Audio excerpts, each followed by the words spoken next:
There was a television show that aired from 1959 to 1963, which had these words as part of the opening monologue. You're traveling through another dimension. A dimension not only of sight and sound, but of mind. A journey into a wondrous land whose boundaries are that of imagination. That's the signpost up ahead. Your next stop, can you finish it? The Twilight Zone, that's right. And reruns of this popular television series can still be found on TV today. It still can be shown. Now, if you will, if you turn to our text for today, it's found in Mark chapter 5. We'll be reading from verse 21 to verse 43. Now, in our text, you are probably going to find, or hopefully you're going to find, two individuals who are in a Twilight Zone. They're in a Twilight Zone episode of their own. So here we are, we'll be reading from Mark chapter 5, starting at verse 21. When Jesus had again crossed over by boat to the other side of the lake, a large crowd gathered around him while he was by the lake. Then one of the synagogue leaders, a man named Jairus, came, and he saw Jesus, and he fell at his feet, pleading earnestly with him, "My little daughter is dying. Please come put your hands on her so that she will be healed and live." And so Jesus went with her. A large crowd followed and pressed around him, and a woman was there who had been subject to bleeding for 12 years. And she had suffered a great deal under the care of many doctors, and had spent all that she had, yet instead of getting better, she grew worse. And when she heard about Jesus, she came up behind him in the crowd and touched his cloak, because she thought, if I just touch his clothes, I'll be healed. And immediately her bleeding stopped, and she felt in her body that she had been freed from her suffering. At once Jesus realized that power had gone out from him, and he turned around in the crowd and asked, "Who touched my clothes?" And you see the crowd of people crowding around you, the disciples answered, and yet you can ask, "Who touched me?" But Jesus kept looking around to see who had done it. And then the woman, knowing what had happened to her, came and fell at his feet, and trembling with fear told him the whole truth. And he said to her, "Daughter, your faith has healed you. Go in peace and be freed from your suffering." And while Jesus was still speaking, some people came from the house of Jairus, the synagogue leader. "Your daughter is dead," they said. "Why bother the teacher anymore?" Overhearing what they had said, Jesus told him, "Don't be afraid. Just believe." And he did not let anyone follow except Peter, James, and John, the brother of James. And when they came to the home of the synagogue leader, Jesus saw a commotion with people crying and wailing loudly. He went in and said to them, "Why all this commotion and wailing? The child is not dead, but asleep." But they laughed at him.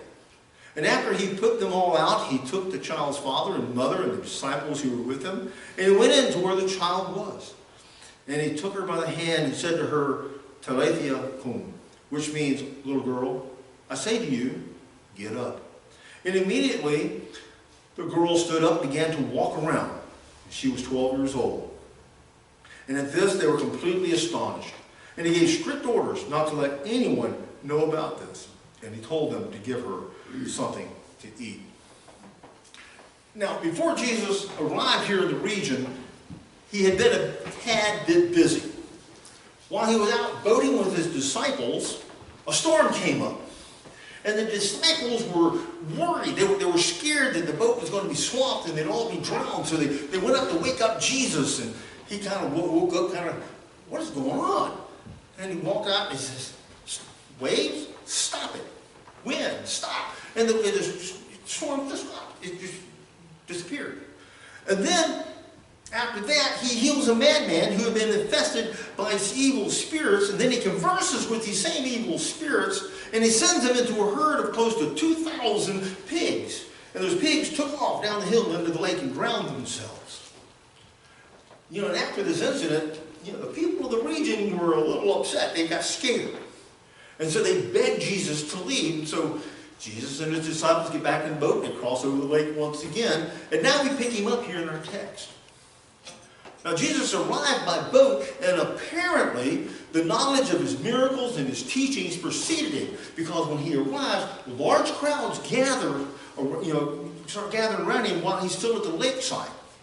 And now it must have been some crowd, because they were pressing in on him. They were all jostling him. So there had to be a lot of crowds. Don't know why they were all there. Perhaps some of them were just trying to get close to him. Some of them had some problems going on in their lives. Perhaps they needed some kind of healing. They heard about the miracles. Or maybe they just wanted to see the man whose fame was spreading all around the countryside. Maybe they were kind of like curiosity seekers, or kind of like the paparazzi of the day. They were trying to get close to Jesus and see what was going on. And it's here that I want you to meet two people. Two people who have found themselves stuck in an Israelite version of the Twilight Zone. And from within the crowd, a man by the name of Jairus approaches Jesus, pleading with him to come to his house and heal his daughter. And Jesus agrees, and he heads off down the road to the home of Jairus. But let's come back to him in just a couple of minutes. I want you to meet another person who encounters Jesus along the way. As they were traveling along the road, as we say, there was this large crowd of people, gathering, following Jesus. They were pressing in on him. And, in my mind's eye, I can just see the crowd pushing and shoving, trying to get close to him. We see it on television all today with these famous people, crowds trying to get to him. Maybe they're trying to get Jesus' autograph. I don't know. But, I can just imagine the noise and the confusion and the turmoil that was surrounding Jesus. And it had to be something amazing and scary at the whole time. And from within this mass of pressing people, there's this woman who's desperate to get close to Jesus. There's a woman with a medical problem described as bleeding, and she's been suffering from it for 12 years. She has been to doctor after doctor, medical treatment after medical treatment, and that medical treatment back then must have been expensive like it is now, because her text says that it had drained all of her savings. She had no money left. And I'm not sure what types of treatment they used. Maybe they tried acupuncture or aromatic oils, aromatherapy. I don't know. But whatever it was, none of it seemed to work except to drain her bank account to zero. Sound familiar? All right. But instead of getting better, she got worse. Then she heard of a healer. A man who made the blind to see and the lame to walk. And he even healed lepers, and he was coming here. She was an outcast. She was shunned by the people and by the religious elite. She was considered unclean by the law that was outlined in Leviticus 15, 25 through 27. And anyone who even touched her was considered unclean. So you can imagine some of the difficulties that she's encountered these past 12 years. She probably had to see pagan Gentile doctors, because the priests and other Israelite doctors would not have anything to do with her. She couldn't even go into the temple and pray. So here she was at wit's end, suffering with no hope and no place to go.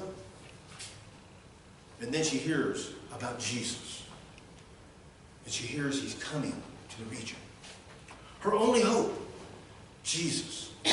But there was no way that he would lay hands on her or even talk to her. He was a Jewish teacher. He was a rabbi. And she was unclean.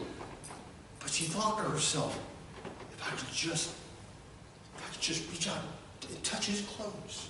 If I could just barely take my fingertips and scrape the hem of his garment, I'll be healed. But even in that, she was breaking the law. Because anything that she touched became unclean, but she was desperate. She was suffering. She was physically and emotionally drained and worn out through 12 years of suffering. And so in her desperation, she comes up behind Jesus through the crowd, and her fingertips reaching out to scrape the hem of his garment. And immediately, healing flooded through her body. The bleeding stopped, and she knew that she had been healed. The healing flowed from Jesus into this woman, and she was healed for 12 years of torment. And Jesus knew. He knew that healing had taken place because he felt it move from him. And he looked around and asked, who touched me? Now, I don't think he really needed to ask that question, because I think he already knew, but he asked the question anyway. Now you got to remember, there were lots and lots and lots of people all pressing around Jesus, bumping up against him, and pressing in, trying to get close. And even the disciples wondered, how could he even ask that question? But he knew. And she knew that he knew. Maybe he was looking directly at her, or maybe she just felt that he was. And she fell at his feet, crying, trembling in fear, and she told him everything. She told him how she had been suffering for 12 years and how she had tried everything and nothing helped. And she knew that she was unclean and she was at her wit's end. And Jesus just looked down at her with compassion and love in his eyes and said, your faith has healed you. Go in peace and be freed from your suffering. Physically healed from bleeding and healed from being unclean and an outcast. She was healed through her faith in the Son of God. Now let's get back to Jairus. His little girl, his daughter was sick. She was dying. And even though the text doesn't tell us, I'm sure that he too had sought out the best doctors, the best healers in the land. Because you got to think about it, he was one of the leaders in the synagogue. You know, he knew people. He was kind of the upper crust, so to speak. And he had contacts. But even through all of this, nothing had helped. And his daughter was dying. And then he hears about Jesus, this healer who was coming into the region. And as one of the synagogue leaders, I am quite sure that he has heard of the miracles and the healings that happened anytime Jesus was around. And so in desperation, he races off to the lake shore, to where Jesus was, and he was pushing his way and struggling to get through the crowd. And then when he gets to Jesus, he begs for him to come to his house. We've tried everything, and nothing is helping. My daughter's getting worse. She's dying. Can you please come and help? Do you know of anybody right now who may be at that point in their lives? Maybe you. And what does Jesus do? He agrees. And he heads off with Jairus down to the road. We know along the way that he stops for a woman who's suffering, and he heals her. And while he's there, some people come from Jairus' house with the news that no parent should ever have to hear. Why bother to teach her anymore? The little girl is dead. The heartbreak, the overwhelming emotion that welled up within Jairus, I hope I never have to encounter. And I'm sure that he was in shock, and maybe he even broke down right there, surrounded by the crowd of his friends that had brought him this terrible news, and he cried. But he cried in the solitude of his grief. But he wasn't alone, was he? He may have been in a crowd of people and felt totally alone, but he wasn't alone because Jesus was there. And Jesus reached down and took a hold of him and said, don't be afraid. Just believe. And with that, Jesus, along with Peter and James and John and his father, they head off to the house where the little girl was. And upon arriving, they're met with a whole bunch of commotion. There's a bunch of turmoil going in the house because the house is full of mourners that are wailing and crying because it's part of the Jewish tradition to have mourners in the house. And when Jesus walked in, he looked around and says, what in the world is going on here? What's all this commotion? The little girl isn't dead. She's just asleep. And in one moment, all that wailing and crying and that mourning, next moment they're all rolling on the floor laughing. Who does this guy think he is? Does he think he's God or something? Has he been drinking way too much Kool-Aid? Get him out of here. And Jesus said, out. Now the text doesn't tell us that, but I can just imagine. You're going out. And they took off. Now think of the authority that they had to recognize within Jesus to just leave like that. And then Jesus, mom and dad, and the 3 disciples, they go into the room where the little girl lay. And he said, little girl, get up. And she opened her eyes. She got out of bed. She stood out there, alive, strong. And can you imagine the joy that just burst forth from the mother and the father? One moment, the world had crashed down around their ears and their lives were in shambles. And the next moment, their little girl's alive. Can you imagine the joy? Can you imagine the excitement that was just welled up and was bursting out through them? Two people living in the twilight zone. One searching for healing for herself, and the other searching for healing for someone else. One suffering for 12 years with no help and no hope, and the other suffering for the love of another with no help and no hope. But both in desperation come to Jesus. One in prayer for herself, and the other in prayer for his daughter. Both are coming to Jesus in the middle of chaos. Chaos in their lives and chaos of the crowd surrounding them. They came seeking Jesus, and they found him. And in finding him, he answered. We too are people who are in need of healing. Healing physically, emotionally, and spiritually. Is there something happening right now in your life in which there is nothing that you can do to fix the situation? Maybe it's financial, maybe it's relational. Maybe you're having health issues that are beyond your control. Do you know somebody in that situation? Maybe it's not you. Maybe it's a friend or relative. Maybe it's somebody that you work with. Do you find yourself in a situation where you feel powerless and hopeless? Do you feel like you run into a brick wall every which way you turn? Do you feel like you're caught in the middle of a Twilight Zone episode? So what do we do? What do we do for this? How can we face the issues and the problems that beset us and beset others? How can we find a way out of this Twilight Zone? We need to understand that we're not alone in the middle of the chaos that surrounds us. Just like Jairus and the bleeding woman were not alone, we too are not alone. When they came to Jesus, they found him there waiting for them. When Jesus heard, he answered. He answered Jairus, and he answered the bleeding woman. And like Jairus, and like the bleeding woman, we too need to seek out Jesus. Jesus hears our prayers when we come to him in faith. 1 Peter 3:12 and John 5:15 tells us that Jesus hears our prayers. And that Jesus can respond to their fearful disciples in a boat in the middle of the storm. And if Jesus can feel the barest touch of a woman's just barely touching the hem of his garments. And if Jesus can understand the situation of the little girl in the middle of all that wailing and commotion going on, Jesus can hear us in the middle of our storms. No matter the turmoil, Jesus hears. No matter our crisis, Jesus hears. No matter where we are, Jesus hears. And not only does he hear, he answers.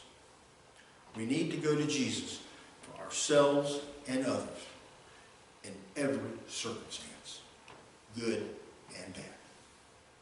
Let us pray. Gracious Father, we thank you.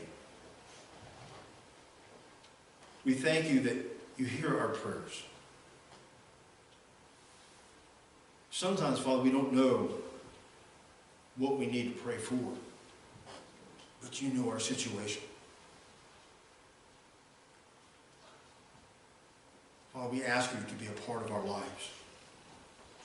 We want to seek you. We want to find you. We call out to you and we know that you hear us. Father, we ask that you touch us, we touch our lives, we touch the lives of others who are in need. We thank you, Father. We thank you for hearing our prayers in all circumstances. Through the chaos in our lives and the chaos that surrounds us, you hear us, Father. Like you calmed the storm that beset the boat that the disciples were in, we ask that you calm the storms of our lives. We thank you for this in your Son's name, Jesus. Amen. Our hymn of